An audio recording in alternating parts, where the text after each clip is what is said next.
আসসালামু আলাইকুম আমার কলিজার বোনেরা। কি অবস্থা সবার, কেমন আছেন? অবশ্যই কিন্তু কমেন্টে জানাবেন। আমি আপনাদের বোন চলে আসলাম নতুন একটি ব্লগ নিয়ে। আর এখন বাজে সকাল ৯টা, ৯টা বাজে। তো আজকে আমি ঘুম থেকে উঠতে অনেক লেট হইছে। তাছাড়া আমার শরীরটা অনেক অসুস্থ। মোট কথা ধরতে গেলে আমরা বাসার ভিতরে কেউই সুস্থ নাই। তাইফা মোটামুটি আগের থেকে সুস্থ আছে। তাইফা তো শরীর দুর্বল ওইটা আরকি। আর আমিও অসুস্থ, তাসলিমও অসুস্থ। মোটামুটি এক কথায় আমরা সবাই রুগী। তো আজকের ভিডিওটা হচ্ছে আমি আলাদা করে ভয়েস দিব। কারণ রিয়েল ভয়েস দিতে যে শক্তির দরকার সে শক্তিটা আমার কাছে নাই। তো কি হয়েছে সেটা বলি। আমার হচ্ছে পেটে প্রচুর ব্যথা। তার কারণ হচ্ছে আমার যে সিজার হইছে ২ টা, ওই সিজারের জায়গায় ব্যথা। জানি না এত বছর পরে কেন ব্যথা করতেছে। আগে মাঝে মতো টুকটাক ব্যথা করছে। এত করে নাই। আজকে হ্যাঁ, আজকে দেখলাম হঠাৎ করে ব্যথা। এটা কি গত পরশুদিন কম্বল ধুইছিলাম ওইজন্য? নাকি অন্য কিছু ঠিক বুঝতেছি না। আর ব্যথাটা ঐরকম তীব্র ব্যথা না যে ব্যথার জন্য উঠতে পারতেছি না, কাজ করতে পারতেছি না, খেতে পারতেছি না, ওরকম না। ব্যথাটা হচ্ছে কি হঠাৎ করে কোনো এক জায়গা থেকে চিন করে ব্যথাটা করতেছে। আবার দেখা যায় ব্যথাটা নাই, আমি সুস্থ। আবার কিছুক্ষণ পরে আবার লড়াচড়া দিলে মানে লড়াচড়া করলে বা পেটে চাপ লাগলে এরকম আ সমস্যা হচ্ছে আরকি মাঝে মধ্যে। তো আমি হচ্ছে এই সমস্যার জন্য যখনই বুঝলাম যে আমার পেটে এই সমস্যা হচ্ছে, সাথে, সাথে আমি বিসেট খেয়ে নিছি। কারণ আগে যখন এই সমস্যা হইছে আমি বিসেট খাইছি, মোটামুটি আলহামদুলিল্লাহ ভালো হয়ে গেছি। একটার বেশি খেতে হয় নাই। তো অলরেডি আমি ২ টা খেয়ে ফেলছি। গতকাল রাত থেকে না, বিকাল থেকে অসুস্থ। তো ২ টা অলরেডি খাওয়া হয়ে গেছে। এখনো কোনো পরিবর্তন নাই। সাথে গ্যাসের ওষুধও খাওয়া হইছে। তো দেখা যাক, সবাই দোয়া করবেন। কি হইলো কি না হইলো, খুবই টেনশনে আছি। কারণ এই যে ব্যথাটা আমি অনুভব করতেছি, এটা এর আগে কখনো অনুভব হয় নাই। কারণ আমার অন্য সময় পেটে ব্যথা করছে সিজারের জায়গায়, সে ব্যথাটা অন্যরকম ছিল। আর এই ব্যথাটা অন্যরকম। তো আমি যে ডাক্তারের কাছে সিজার করাইছিলাম, তাহমিনা সুলতানা নীলু, উনার সাথে যোগাযোগ করার চেষ্টা করছি। বাট উনি হচ্ছে ফেনীতে নাই, উনি হজে গেছে। তো এইজন্য আর তাকে দেখানো হয় নাই। আর যেহেতু সে সিজার করছে, অন্য ডাক্তার দেখায় কি করব? তো ব্যথা হইলে উনি হচ্ছে আগে বিসেট দিত। ওই বিসেটটাই খাচ্ছি। আর অন্য একটা ডাক্তারের সাথে কথা হইছে, উনি বলছে ডাবের পানি খাওয়ার জন্য। তারপরে যদি না কমে, মানে বিসেট খেতে বলছে, আর ডাবের পানি খেতে বলছে, একটু শক্তি জাতীয় খাবার খেতে বলছে। তারপরে যদি না কমে তাহলে হচ্ছে প্রসাব পরীক্ষা করতে বলছে। এবার দেখা যাক কি হয় কি না হয়, খুবই টেনশনে আছি। মানে এমনিতে ভালো, দেখেন না কাজ করতেছি, কোনো কিছু অনুভব হচ্ছে না। থেকে চিলিক মারে উঠতেছে। মনে হচ্ছে এই বুঝি ফলনটা চলে যাবে, এই বুঝি কি হয়ে গেল, মনে হয় আর বাঁচবো না, এরকম একটা অনুভব হচ্ছে। তো আমার কলিজার বোনেরা যারা আমার ভিডিও দেখেন, যারা সিজার করা আছেন, এই সমস্যাটা কি আপনাদের কখনো হইছে? কখনো কি আপনারা ফিল করছেন যে এরকম কিছু একটা হয়? আমি আসলে ফার্স্ট টাইম এরকম ব্যথার অনুভব করতেছি। এর আগে ব্যথা এরকম হয় নাই। তো জানি না আসলে কি, কি হচ্ছে পেটের ভিতর, অন্ধকার গুহার ভিতরে একমাত্র আল্লাহই জানে। আল্লাহকে বলছি, "আল্লাহ সুস্থ করে দাও।" এর থেকে বেশি কিছু আর বলার নাই। তো যতই অসুস্থ থাকি আর যতই যা করি, সংসারের কাজ করে যেতে হবে। এটা কিন্তু কোনো মাফ নাই। যে সংসারের কাজ না করে পারবো না, এটা করতে হবে। তো তাসনিম তো পড়তেছে বলতে তার স্কুল বন্ধ ২ দিনের জন্য। এক অ্যা ১ম দিন হচ্ছে টিচারদের ট্রেনিং হবে। আর ২য় দিন হচ্ছে কি জন্য বন্ধ দিছে সেটা বলে নাই। আরেকদিন হচ্ছে সাপ্তাহিক বন্ধ। তো যাই হোক, তার যেহেতু বন্ধ, সে হচ্ছে প্রজেক্ট করে নিচ্ছে। তার বিজ্ঞানে কি প্রজেক্ট আছে সেগুলো করতেছে। আর কি পড়ালেখা জানি না। সারাদিন কাগজ কলম কাটে, খাতা আনো, এটা আনো, সেটা আনো। মানে অবস্থা অন্যরকম। ভাল লাগে নাই পড়ালেখা। বই পড়বে, পরীক্ষা দিবে, ঠিক আছে। কি হাবি-জাবি কাটাকাটি, মোবাইল দেখো, এটা করো, সেটা করো, ভাল লাগে না এগুলা। ক্লাস 9 এর ভিতরে আমাদের সময় কত ইম্পোর্টেন্ট একটা সময়, ক্লাস 9, 9-10। আর এখন কি? কোনো মানে পড়া নাই, ঠিক আছে। কিন্তু যে পড়া আছে সে পড়া না, সেটা প্যারা। এরকম এক ব্যাপার। কি পড়ে কি না পড়ে এগুলো আমিও বুঝি না, হাতা-মাতা। মেয়েকে বুঝায় দিব। আর মেয়ে যা বুঝে তা মোবাইল দেখি দেখি পড়ে, টিচারদের কাছে কোচিং এইটাই। যে নাম বলে সেগুলো আমি জীবনেও শুনি নাই, পড়াবো কি? তারপরে আমি স্যারের কাছে একদিন জিজ্ঞাসা করছিলাম, "স্যার এরকম অবস্থা কেন?" স্যার বলতেছে যে, "আমরাই তো বুঝি না, আপনি কিভাবে বুঝবেন?" বলতেছে, "এত বছর ধরে শিক্ষকতা করি, আমরাই ঠিকমতো বুঝি না। আমরা বাচ্চাদেরকে বুঝাইতে গেলে আমরা আগে থেকে বুঝতে হয়। তারপরে বাচ্চাদেরকে বুঝাই। আর আপনাদের দ্বারা সম্ভব?" তারপরে মনে একটু শান্তি পাইলাম, না ঠিক আছে। তো যাই হোক আমার একটা কলিজার বোন আমাকে কয়েকদিন ধরে কমেন্ট করছে সেই রোজা থেকে যে, "আপু আমি YouTube এ একটা চ্যানেল খুলবো। চ্যানেল খুলে কিভাবে ইনকাম করব কষ্ট করে আমাকে একটু বলে দিয়েন।" তো দেখেন YouTube এর চ্যানেল খোলা কিন্তু একদম সোজা। আপনি যে আমাকে কমেন্টটা করছেন ওই কমেন্টের যে Gmail টা আছে, ওই Gmail এর ভিতরে আপনি আপনার চ্যানেলের একটা নাম দিয়ে দিবেন। চ্যানেল আপনার খোলা। জাস্ট একটা নাম দিয়ে আপনি ভিডিও তৈরি করবেন, ভিডিও আপলোড দিবেন। এটাই হচ্ছে আপনার চ্যানেল। আপনারা একটা আইডি দিয়ে আমাকে কমেন্ট করছেন।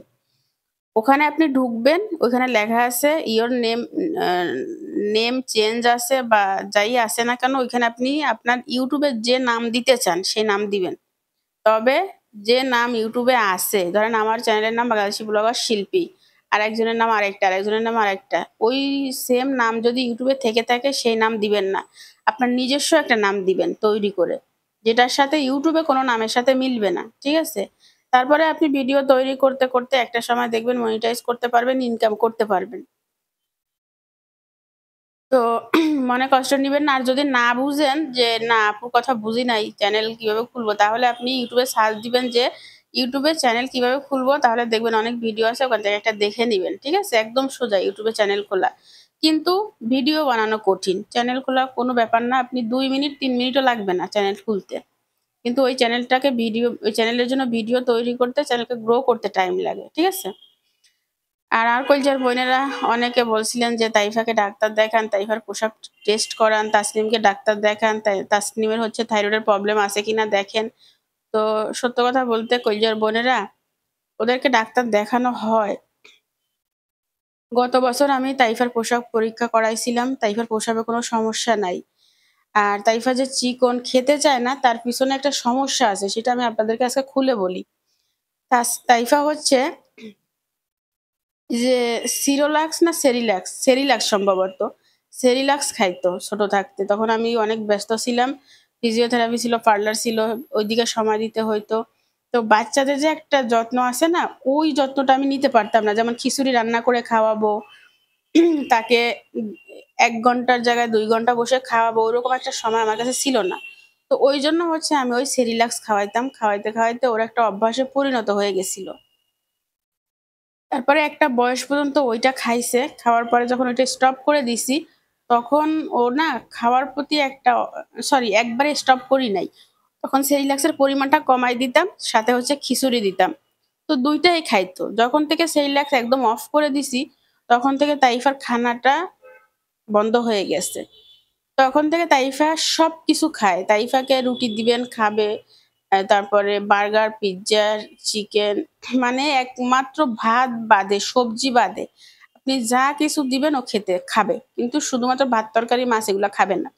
আবার সবজি দিয়ে যদি কাবাব করে দিই, যদি পাকোড়া করে দিই তাহলে খাবে। এখন এই রোগটা হচ্ছে ডাক্তারও ধরতে পারে না। যে সবকিছু খায় শুধু ভাত খায় না। ডাক্তারের কাছে গেলে কি করে জানেন? শুধু ভিটামিন দিয়ে দেয়। এখনো অলরেডি ভিটামিন আছে। আমি গত পরশুদিন না আগের ভিডিওতে আপনাদেরকে দেখাইছি। ভিটামিন কিন্তু চলতেছে। তো ডাক্তার তো আসলে ও যদি নিজে না খায়, ডাক্তার তো ওকে মেরে খাওয়াইতে পারবে না। ওর ভিটামিন খাওয়ার জন্য ওর কি হয় জানেন? ক্ষুধা লাগে। ক্ষুধা লাগলে কি করে? আমি বিস্কিট খাবো, আমি এটা খাবো, আমি চিপস খাবো, এগুলা খাবে। কিন্তু ভাত খাবে না। যেটা খেলে তার পেট ভরবে, যেটা খেলে তার শক্তি হবে সেটা কিন্তু সে খেতে একদম রাজি না। এটা হচ্ছে তার মূলত সমস্যা। এইজন্য আজকে ২-৩ দিন ধরে আমি তাকে নিজের হাতে খাওয়ানোর চেষ্টা করতেছি। দেখি যে কয়েক মাস খাওয়ানোর পর তার মুখের রুচিটা ফিরে কিনা। এর আগে তাসনিম তাকে খাওয়াইতো। এখন তাসনিম তো সময় পায় না। সে খাওয়াইতে পারে না। আর তাইফা নিজের হাতে খেতে চায় না। বলে আমার হাতে ভাত লেগে যায়। মুখে ভাত লেগে যায়। ভাত ১ লোকমা খেলে মুখ মুছতে থাকে টিস্যু দিয়ে, জামা দিয়ে। এই হচ্ছে তার সমস্যা। আল্লাহর রহমতে তাইফার আর কোনো সমস্যা নাই। আর এই যে খাবার-দাবার ঠিকমতো না খাওয়ার কারণে তার শরীরে যে একটা শক্তির দরকার সেই শক্তিটা তার শরীরে নাই। তো খাবার যেহেতু খায় না, সে শক্তিটা পাবে কোথার থেকে? তবে ফল খায় মাশাআল্লাহ করে। তো ফল কিনেও তো শান্তি নাই। দেখেন এ আজকে ৬ মাসের মতো ফল কিনলেই ফল নষ্ট, ফল কিনলেই ফল নষ্ট। ফলের ভিতরে ফল উপরে ভালো ভিতরে নষ্ট। তো কি কিনবো? হয় ব্যবসা হয়ে যায়, না পচে যায়, না গন্ধ হয়ে যায়। একেকটা সমস্যা আছে এরকম আরকি। যাই হোক তাইফার চ্যাপ্টারটা তো ক্লোজ। তাইফার হচ্ছে মূলত সবজি খেতে হবে, ভাত খেতে হবে। যেহেতু আমরা বাঙালি, মাছে ভাতে বাঙালি। তো সেইটা তাইফাকে শিখতে হবে। সেটার জন্য তাইফার সময় দিতে হবে, সময় লাগবে। আর তাসনিমের কথায় আসি। তাসনিমের আপনারা যে বলছেন তাসনিম হেলথি হয়ে যাচ্ছে, হয়তো থাইরয়েড প্রবলেম আছে। আমি তাসনিমকে এই ২ বছর ডাক্তার দেখাই নাই। আল্লাহর রহমতে দেখানোর প্রয়োজন হয় নাই। এর আগে তাসনিমকে প্রত্যেক ২ মাস, ১ মাস অন্তর, অন্তর ডাক্তার দেখানো হইতো। তখন ডাক্তার ওকে দেখে যেটা বলছে মানে আমি অনেক দুশ্চিন্তা করতাম। ডাক্তারকে বলতাম যে, "বাচ্চা হেলথি হয়ে যাচ্ছে।" ডাক্তার তখন ভালো ডাক্তার তারা। ডাক্তার তখন বলছে যে কিছু, কিছু বাচ্চা নাকি এরকম হেলথি থাকে। ডা যাকে দেখাইছিলাম সেও নাকি এরকম ছেলেবেলায় হেলথি ছিল। তখন নাকি সে বড় হয়ে শুকায় গেছে। এখন স্যার বলতেছে যে, "ওকে দিয়ে কোনো ওই ডায়েট করানোর দরকার নাই। ও যেভাবে আছে সেভাবে থাক। শুকায় যাবে।" এখন আমি বলছিলাম যে, "স্যার ওকে একটা ডায়েট চার্ট দেন। ও কোন হিসাবে চললে ওর ভালো হবে, খারাপ হবে?" তখন ডাক্তার বলে, "শোনো শিল্পী, এত ছোট বাচ্চাকে কিসের ডায়েট? ও এখন খাবার খাবে। ওর প্রত্যেকটা খাবারের পুষ্টির দরকার আছে, শক্তির দরকার আছে। এখন ওর হাড় গঠন হবে, শারীরিক বিকাশ হবে, ওর উচ্চতা বাড়বে, ওর সবকিছু বাড়বে। তো এই হিসাবে এখন তুমি যদি ওকে ডায়েট চার্ট দাও, ও দুর্বল হয়ে যাবে।" তো সেই হিসাবে তাসনিমকে কোনো ডায়েট দেওয়া হয় নাই, আর কোনো ওষুধও দেওয়া হয় নাই। এখন যেহেতু আপনারা বলছেন যে থাইরয়েডের একটা ডাক্তার দেখানোর জন্য আমি দেখব যে ফেনীতে কে ভালো আছে থাইরয়েডের ডাক্তার, তো তাকে দেখাবো। ঠিক আছে? আর তাসনিমের আল্লাহর রহমতে মাশাআল্লাহ করে অন্য কোনো সমস্যা নাই। জাস্ট একটু হেলথি এইটাই। ঠিক আছে? তাসনিম মাশাআল্লাহ করে সব খাবার বেশি না খেলেও কম, কম খায়। তাইফার মতো না। তাইফা তো একদম খেতেই চায় না। তো এই হচ্ছে অবস্থা। সবাই দোয়া করবেন ২ জনের জন্য। আমার ২ টা মেয়ে ২ রকম। আমি মাঝে, মাঝে এটা নিয়ে খুবই চিন্তায় থাকি। আহারে! আমার একদিক তাইফা ১০ কেজি ওজন কম আর তাসনিম ১০ কেজি বেশি। তো এই হচ্ছে অবস্থা। ২ টার ভিতরে একটা ব্যালেন্স থাকলে হইতো। যাই হোক কি করব? আল্লাহ যা করে মঙ্গলের জন্য করে এটাই চিন্তা করতে হবে। তবে এখন আমি চিন্তায় আছি আমার জন্য বুঝছেন? আমার এই যে পেটে ব্যথার জন্য আমার খুব খারাপ লাগে।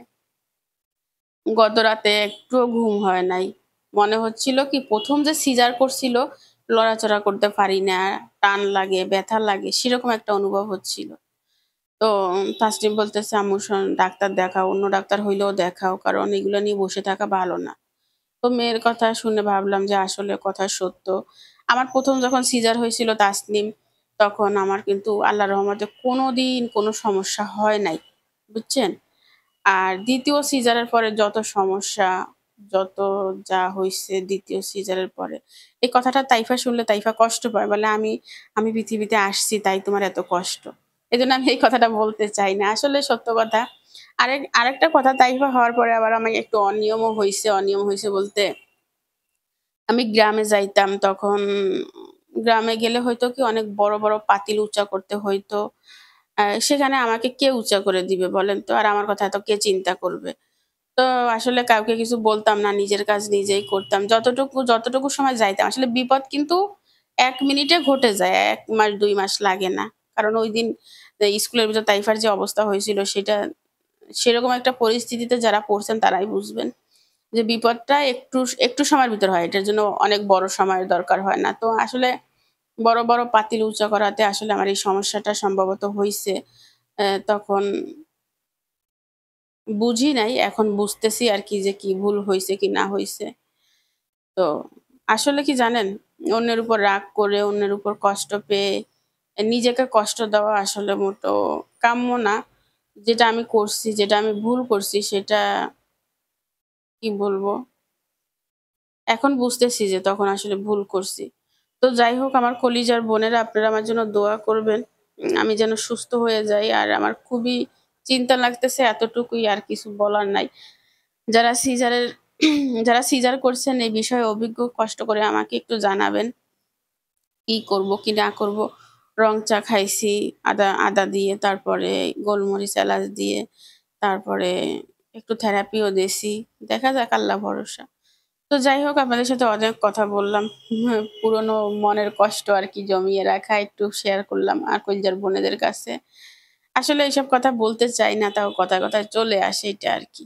যে আপনার খেয়াল আপনারই রাখতে হবে। আপনার খেয়াল পৃথিবীর কেউ রাখবে না। সবাই চাবে আপনাকে দিয়ে যতটুকু খাটানো যায়, যতটুকু করানো যায়, আপনার থেকে সর্বোচ্চ নেওয়ার চেষ্টা করবে। আপনি যতই দিবেন, সে মানুষগুলোর মন পাবেন না। আরো চাইবে, আরো চাইবে। বাট তারপরেও আপনার চিন্তা করতে হবে যে শরীরটা আপনার। আপনি এখন যদি অনিয়ম করেন, ভবিষ্যতে আপনার পস্তাতে হবে। যেটা আমি পস্তাচ্ছি। ঠিক আছে? এই দেখেন, আজও আমি অসুস্থ, কিন্তু তারপর বসে নাই, কাজ করতেছি। আমি আসলে মানুষ না, সত্য কথা এইটাই। কার দোষ দিব? দোষ আমার। তো খাচ্ছি হচ্ছে আম ভর্তা। তাসনিম আম ভর্তা করছে, বলতেছে আম্মু আম ভর্তা খাও, দেখবা শরীরে শক্তি আসবে। আমে নাকি প্রচুর, কাঁচা আমে নাকি প্রচুর ইয়া আছে, আয়রন আছে। তো খেয়ে দেখলাম আর কি, ভিটামিন সিও নাকি আছে। একটু খেলাম মুসরামুসরি করতে, করতে। আম খাওয়ার সময় প্রচুর পেটে ব্যথা করতেছিল। আপনারা বুঝছেন কিনা জানি না। তো তারপরে হচ্ছে সামনের রুমে চলে আসলাম। এই যে ডাইনিং টেবিলটা একটু পরিষ্কার করে নিই। ডাইনিং টেবিলটা পরিষ্কার করা হয় না অনেকদিন, ৫-৬ দিন হয়ে গেছে। তো একটা যেহেতু পরিষ্কার করতে শুরু করি, তখন মনে হয় আরেকটা করি। এটা রেখে দিব কেন? আর রাস্তার পাশে বাসা মানে জীবন শেষ। যতই পরিষ্কার করেন, ততই করতে হবে। কোনো নিস্তার নাই। আপনাকে এই রাস্তার পাশে বাসা নিলে আপনি শেষ। ঝাড়া-মোছা করতে, করতে। সাধারণত বাসাবাড়ি ধরেন ১ সপ্তাহে ১ দিন বা ১৫ দিনে ১ দিন বা সপ্তাহে ২ দিন ঝাড়া-মোছা দিলে সুন্দর। প্রত্যেকদিন ঝাড়া-মোছা করতে কার ভালো লাগে বলুন তো? আর এর উপরে যে ফড়ি থাকে ১ ইঞ্চি, ১/২ ইঞ্চি ময়লা, সেটা দেখতে বা কার ভালো লাগে? কারোরই না। তো এই হচ্ছে অবস্থা।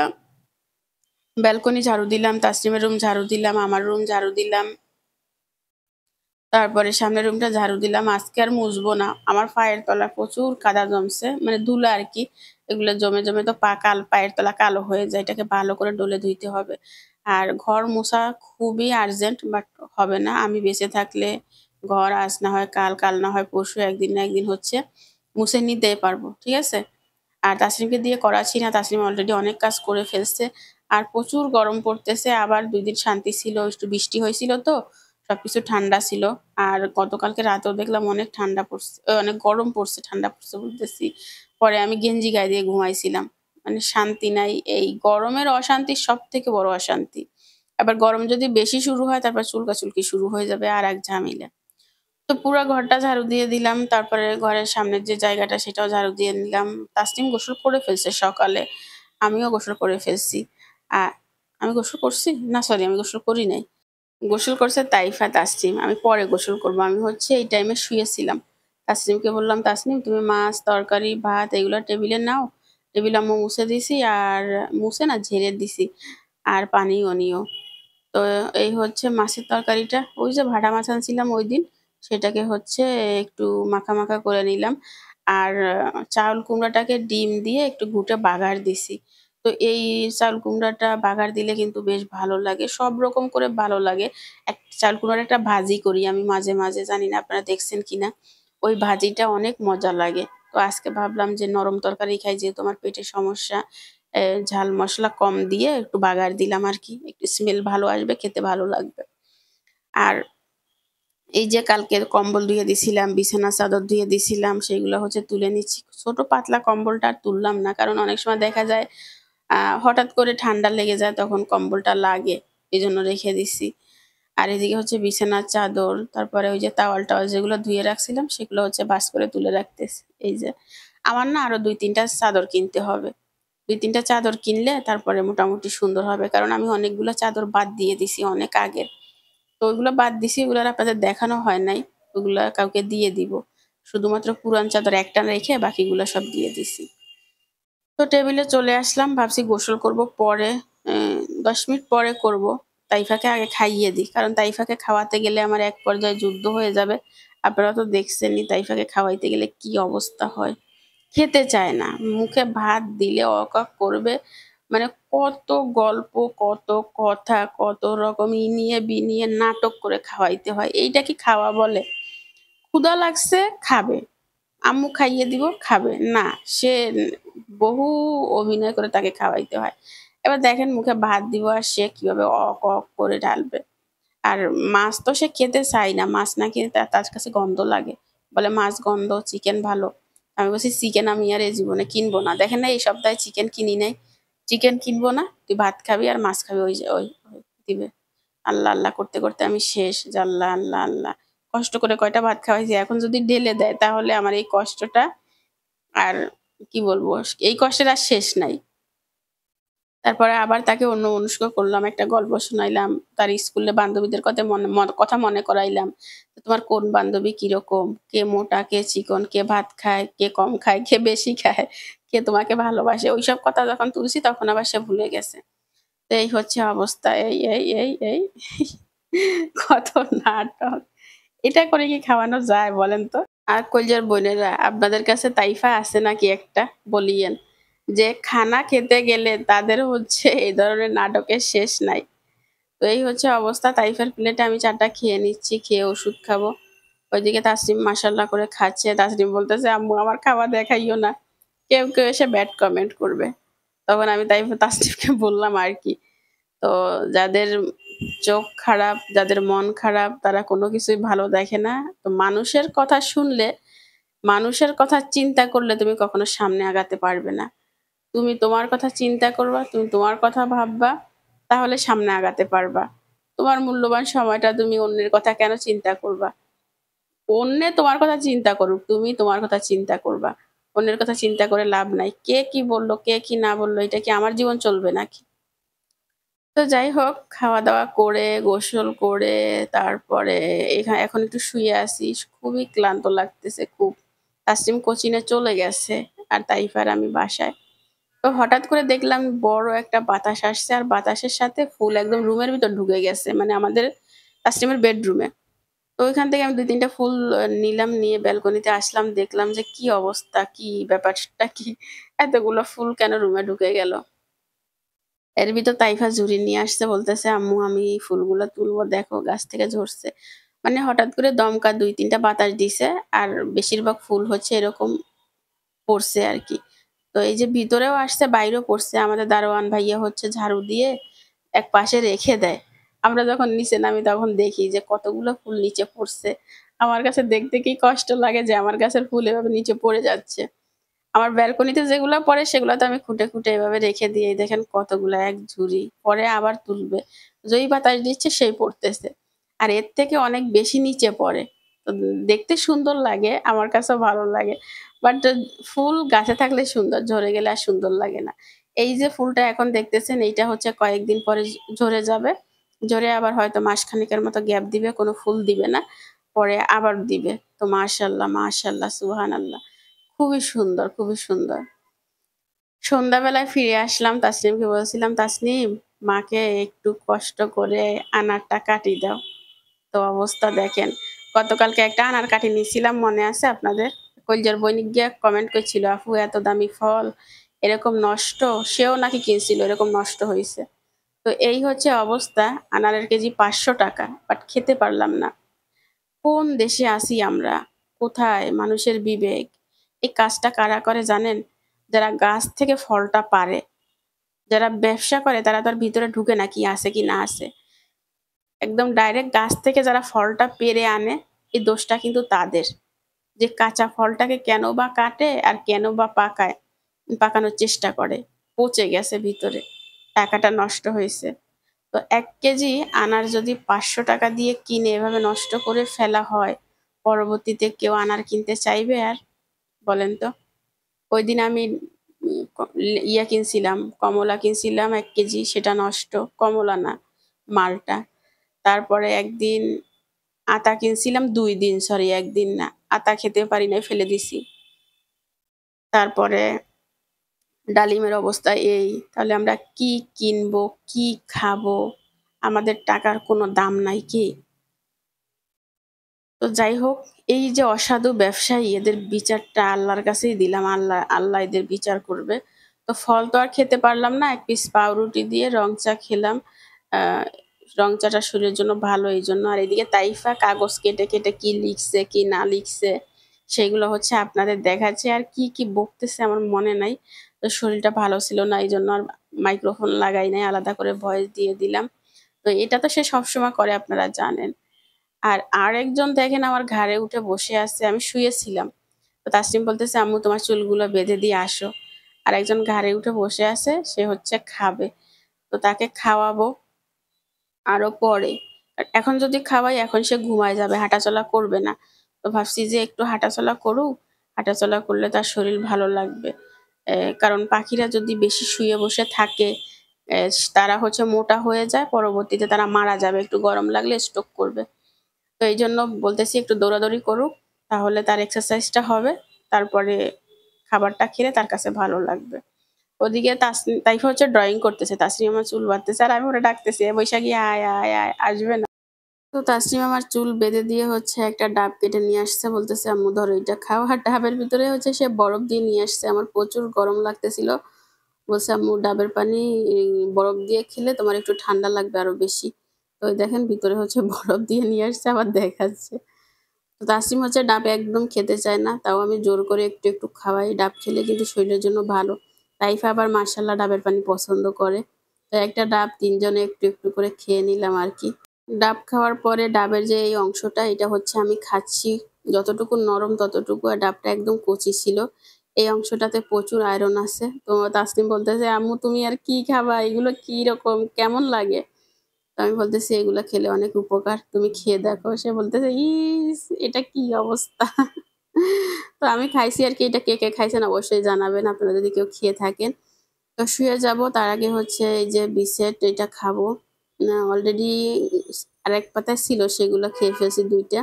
বিসেট খাবো, তারপরে হচ্ছে খাবো হচ্ছে গ্যাসের বড়ি, আর খাবো হচ্ছে ক্যালসিয়াম, তারপরে ঘুমিয়ে যাব। তো আজকের ভিডিও এ পর্যন্ত।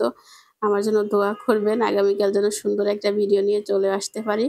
আজকের মতো বিদায়, সবার সুস্বাস্থ্য কামনা করে অবশ্যই একটি লাইক দিয়ে দিবেন, চ্যানেলটি সাবস্ক্রাইব করে আমার সাথে থাকবেন। আল্লাহ হাফেজ।